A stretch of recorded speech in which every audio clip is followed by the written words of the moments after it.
Indaba kicks off. Mining Indaba in Cape Town tomorrow. President Cyril Ramaphosa is set to deliver the keynote address as government and business leaders look to find sustainable ways to help grow the sector. Let's discuss this now with Mining Affected Communities United in Action Director Christopher Rutledge. Christopher, good to have you, and thank you very much for your time. What are the issues that as the mining affected communities you would like to see being put on the table at this Mining Indaba?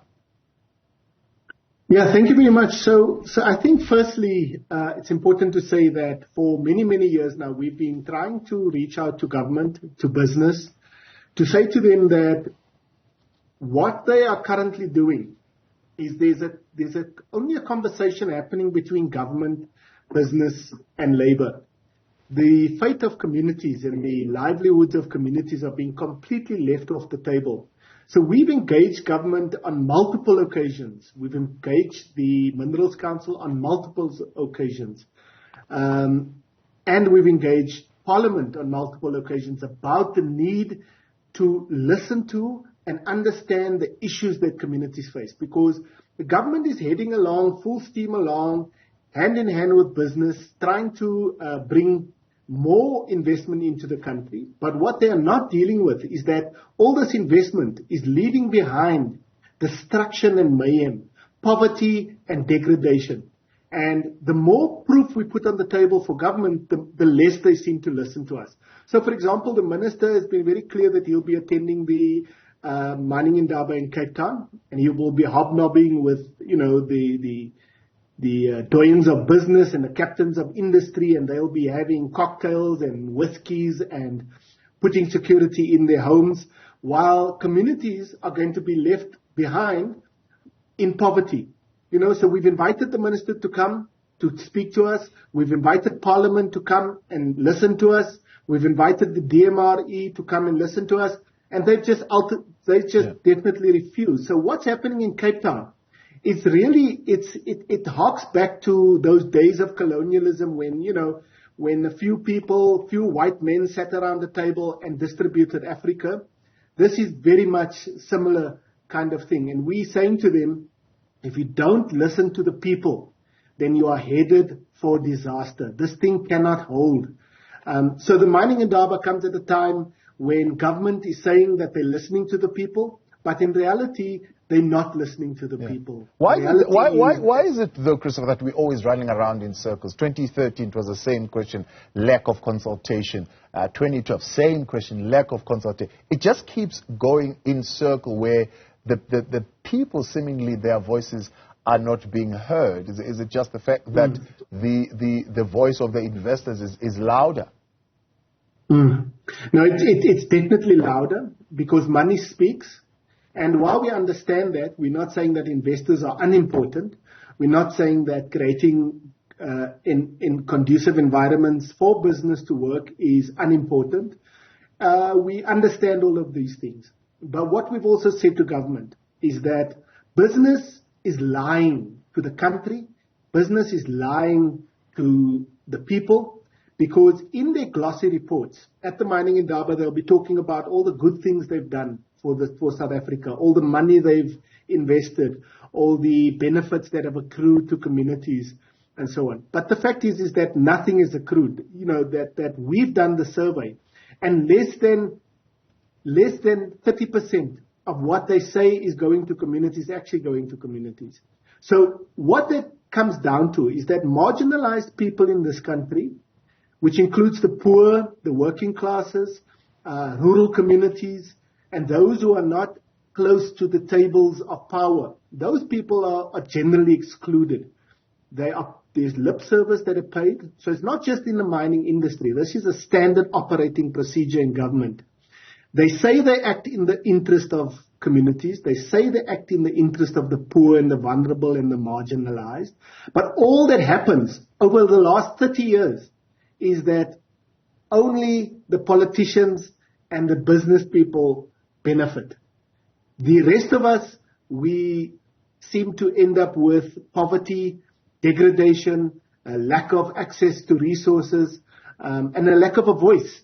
because people just don't listen to us. So this is deeply ingrained in our political establishment. And this is why we're holding this February, we're holding a summit for marginalized communities to come together and to discuss who are the parties, who are the political parties that speak with the one side of their mouth but act with the other side.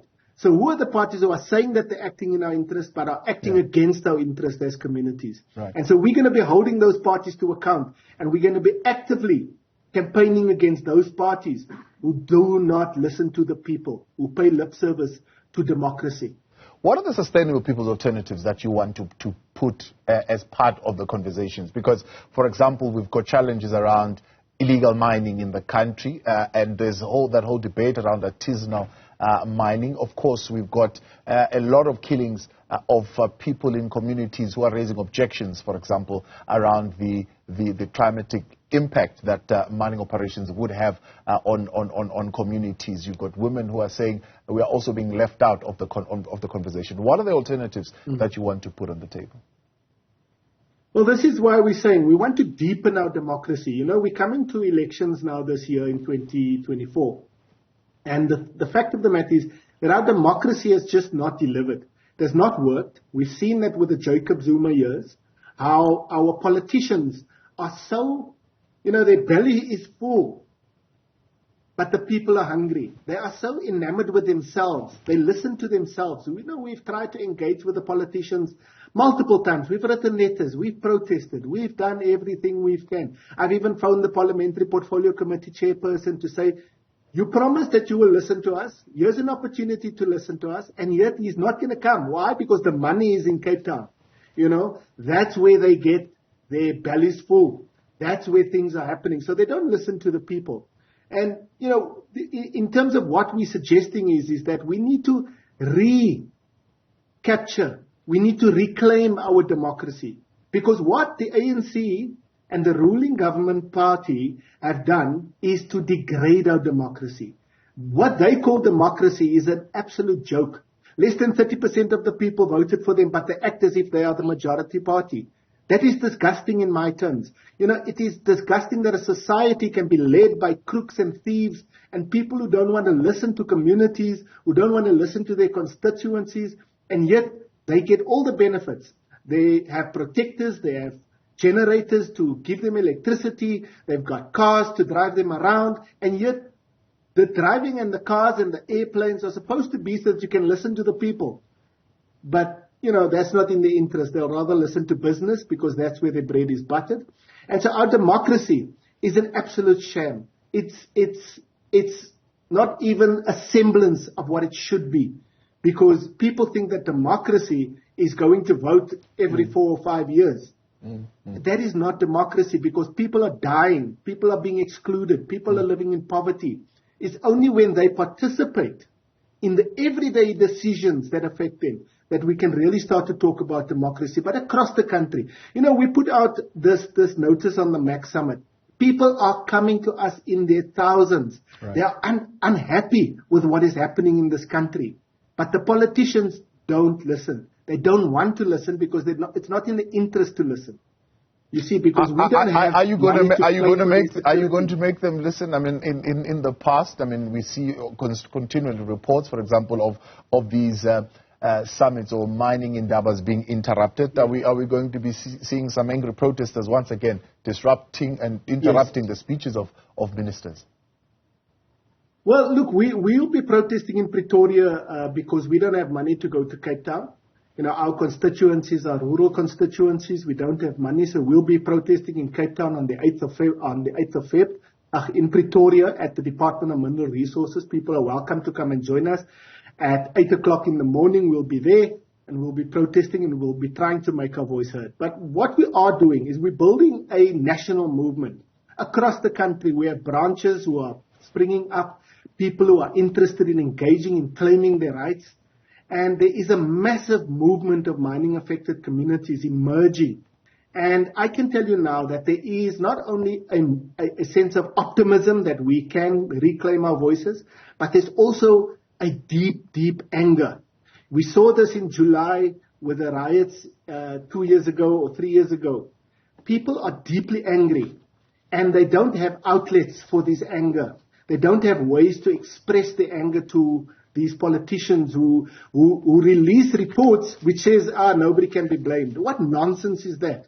You know, the state, where was the state when all of this was going down?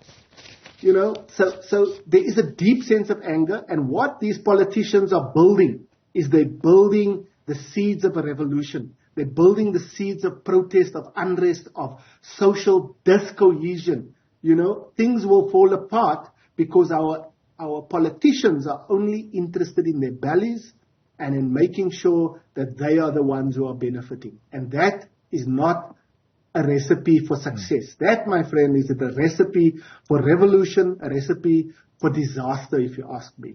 So why would you put the pressure on the politicians more than you would on the mining companies itself? Shouldn't the pressure be going to the mining companies? Yes, absolutely. We engage with mining companies all the time. They are absolutely arrogant, absolutely do not want to listen, because again, this is a power dynamic. As long as the people are not united, those with money and those with political power will be able to hold us back, will be able to ignore us. So what we have been doing is we've been building the political power of our members, of our branches, building grassroots structures that are going to be able to hold these people to account. In fact, on a regular basis, we are protesting outside mining companies. We closed down Tabazimbi mine not so long ago, and that will start to increase as people become angrier, as people become more organized, and that is our strategy. We're building from the grassroots to build an alternative so that we can hold those in power to account. Now, those in power is not only the ones with the money, it's also the ones who are taking the money, right? So it's the politicians and the business people who are sleeping together, and they are the only ones who benefit. You know, we asked the business council to come, the mining council to come and participate in our summit so that we can hear what people are saying. They said, no, we don't have anybody to send to your summit because we'll be in Cape Town. Now this is a multi-billion rand industry. They don't have money to send one person to listen to communities. You know, so it says that there is a problem and that we will have to confront those in power. And the only way we can confront them is through protest, because writing letters doesn't help. Speaking to the media doesn't help. Holding summits doesn't help. So the only thing that politicians and business people understand is when we're outside disrupting their profits. And that's ultimately what we're going to have to do. And that's what we're building, a fighting movement that will make sure that we are able to claim our rights, right. We are able to claim our power, and will hold those mining companies to account. Christopher Rutledge, I appreciate your time. Thank you very much for coming on. Director of the Mining Affected Communities United in Action.